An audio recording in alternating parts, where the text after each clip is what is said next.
Yeah, those Italians and Norwegians literally plundered land that wasn't theirs. Yeah, absolutely. It's called the Roman Empire and the Viking raiders that came before them. And by the way, those Italians were plundered themselves. You know, if you look far enough back, whatever piece of land, somebody else came there and killed somebody for that land. Always the case. And I love these racist statements too that are completely bereft of history. Africans learned about the wheel from whites and now they use tires filled with, fuck yourself. You know, so many amazing things came out of Africa. So many empires were there. Africa is the continent that the pyramids were built on. Africa is the continent of the Milanese Empire.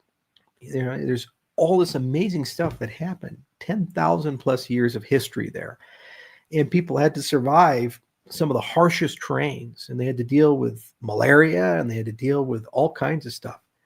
The Europeans, the innovation of the Europeans is they invented governance organizations that were intrinsically superior to the governance organizations of the past. And the first person to invent new technology tends to conquer the world. The Mongolians had a better form of warfare. They conquered a third of the planet. They swept all the way throughout Asia. They're small Mongolia, China big. Mongolia conquered China. Think about that. This gargantuan, multi-thousand-year-old empire with writing and gunpowder and culture and years and years and years of emperors and these things get conquered by horse nomads because they had better technology. They invented a MacGuffin. And the Europeans, they invented organized religion. They invented much better governance systems. And because they could coordinate at a larger scale, they ran the show and they conquered a whole bunch of stuff. It just as well could have come out of Africa. And there were plenty of times where Africa could have almost conquered everything. If you don't believe me, look at the Bronze Age. At that time, it was all centered around North Africa and Mesopotamia. So there's the Hittites that were up in modern day Turkey, and they were always fighting with the Egyptians, fighting with each other, going at it.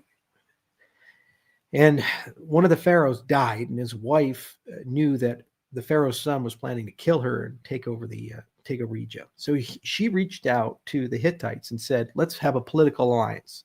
And she said, what if we marry and then the Hittite Empire and the Egyptian Empire can come together?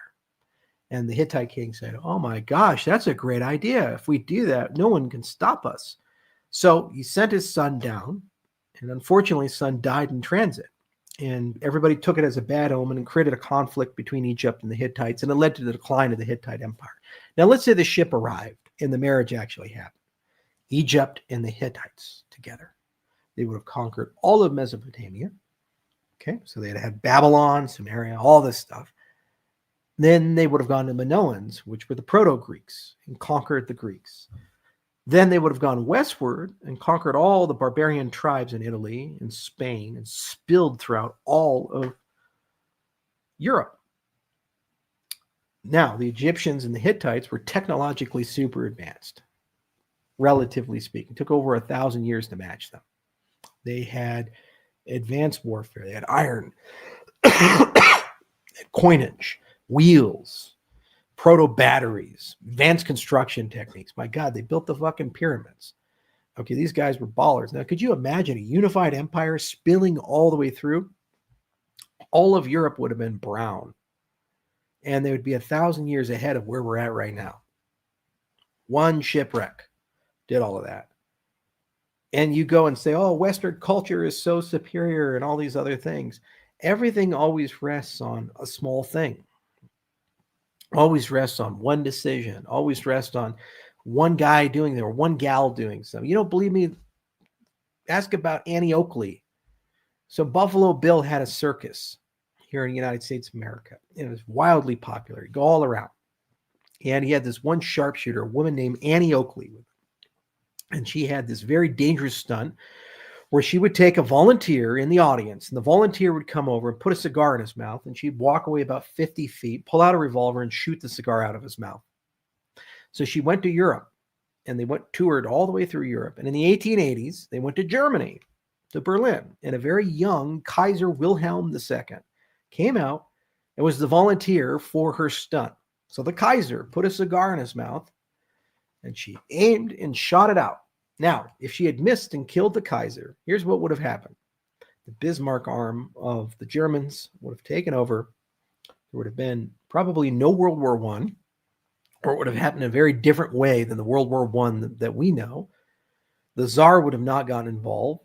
So the Soviet Union would have never come to fruition because the Germans wouldn't have lost the war the way they lost. The Nazis would have never come into power. So no World War I, no World War II, no Soviet Union, and all of Europe is completely different, probably still monarchies because of one bullet from one woman. And if you move a little bit to the right, no Hitler, a little bit to the left, World War II. That's history. Single bullet. Right there. Single Hittite ship arriving. No Roman Empire, no Greek Empire, no Zeus, none of these gods. They're all not there. Completely different culture, different languages. You'd all be speaking Hittite right now. It's like a proto-Turkish. That's the world. And then people, they invent these fantasies. And they say, oh, no, there's this intrinsically superior culture, an intrinsically superior way of doing it. There are techniques and methods that if people adopt those techniques and methods, then they can do better things. So if an African country modernizes and adopts all this stuff, in 50 years, that country is going to be elite. It's just that simple. If they adopt blockchain technology and they start thinking about complex adaptive systems and they put AI and better procurement and all their things, better education systems, all this stuff. We've run that experiment. Look at Singapore. Look at Hong Kong. Look at what Hong Kong looked like in 1800. And look at what Hong Kong looks like today. Look at what Singapore looked like. And look at what Singapore looks like today. And compare that to people with terrible governance systems in Malaysia, or terrible governance systems in Vietnam or other places, like some of the poor areas that they have that are endemic with corruption and bureaucracy. Relatively the same culture, the same languages. Look at South Korea and North Korea. They're the same fucking people, artificially divided. Same race, same language. If you unified them today, they're Koreans. And look at the GDP of North Korea versus South Korea. We run these experiments. It's about the systems that people have. And there's no concept of, well, this culture is intrinsically inferior. It's more of a question of, are they willing and able to adapt? And yeah, they want to stay in a certain level of technology, like the Amazon, for example. I just got done going through the whole Amazon River Basin. I was at the Rio Negro, and it's a very dark river, and you can't see any of the fish, and it's extremely fucking dangerous because you can't see anything. It's filled with piranhas and pickerel and anaconda and caimans and other things like that. And I'm hanging out with these people that have Stone Age technology, and they survive and thrive in that environment. You go take somebody with a PhD in physics from an elite university, you throw them in that environment, they will be dead in a week. You think all of that advanced knowledge that they have means a damn thing to that environment. And we say, well, progress would be wiping out the entire jungle, building condominiums, and then getting these people to go and live in this way. Oh, okay. And are they happy? How many antidepressants are we taking right now? How many of you are in debt listening to this thing? How many of you work 9-to-5 jobs and you feel like you're basically wage slaves in modern society? You're little worker ants for these things. Meanwhile, you go and talk to the people that live in the Amazon River. It's like, what's your life like? Well, I just woke up today and I said, I want to spearfish tonight. That's what I want to do. I'm going to go spearfish. I'm kind of hungry. I need to get something to eat. What else are you going to do? I haven't thought about it yet. Do you have a tax bill coming? No, I don't pay taxes. Do you have child support payments? No. Pretty tight with all the things, But what if you get sick? Oh, go out in the jungle and get some of the local medicine. That treats yellow fever, and that treats parasites, and that treats malaria, and that treats cancer over there. Yeah, but what do you have to pay for that? Pay? I know. I go out in the jungle and shave it off the tree. Drink the tea. Is it? But you don't have an internet, or you don't have all these modern devices and these things. Yeah. But you need these things to be happy. Well, I'm happy right now. Life is good. Joy in my face. Every day is awesome.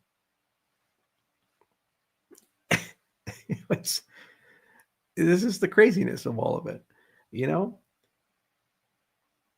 does it really matter if you live one way or another way? What matters is, are you happy? And do you love your life? What matters is, do you enjoy the day by day? Do you like what you do? How many of you listening wake up, you look at yourself in the mirror and say, I love my life. I love the people in it. I love what I do. I actually am interested. I get to do the things I want to do. And how many of you waking up say, I am chained down by some obligation, by kids, by money, by my job, by my lot in life, my health conditions, whatever the hell it is, I'm chained down by these things. I can't do the things I want to do. So let me get this straight. You're going to suffer for 40 years, 50 years, 60 years, suffer terribly, so that maybe you have a window of time, 5 years, 10 years, 20 years, to do the things you want to do. And you're going to do them on bad knees. You're going to do them with bad hearing. You're going to do them with bad eyesight. You're going to do them with shaky hands in your 60s and 70s and the 80s. And it's going to be so enjoyable going to Machu Picchu and being out of breath at 70 years old with all that bad stuff. You sacrificed so that you could go and see that thing, which, by the way, was built by the same people that go down the river. Or you can just live well every day. And you wake up every day and it's joyous every single day. And then you have these people judge those people and say they're primitives. They're bad people. They live a bad life. All these things. My God, how fucking naive are you? The greatest con job of modernity has been convincing the majority of human beings to basically enslave themselves so that a small group of people can be very powerful and very rich, and have those group of people who've been enslaved be absolutely convinced that they're not enslaved. That's the greatest con job ever done. And we do it through monetary policy. We do it through the institutions. We do it through the education system. We do it through organized religion. We as human beings have become very adept at this type of stuff. And then any tribe or group that has found independence of that, we try to diminish them. They're primitive. They're eccentric. They're occult. They're misinformed. They're not really happy. We have to enlighten them. We have to enculturate them. We have to do these types of things. And what's it for? So that some group of people that you've never met can preserve their power.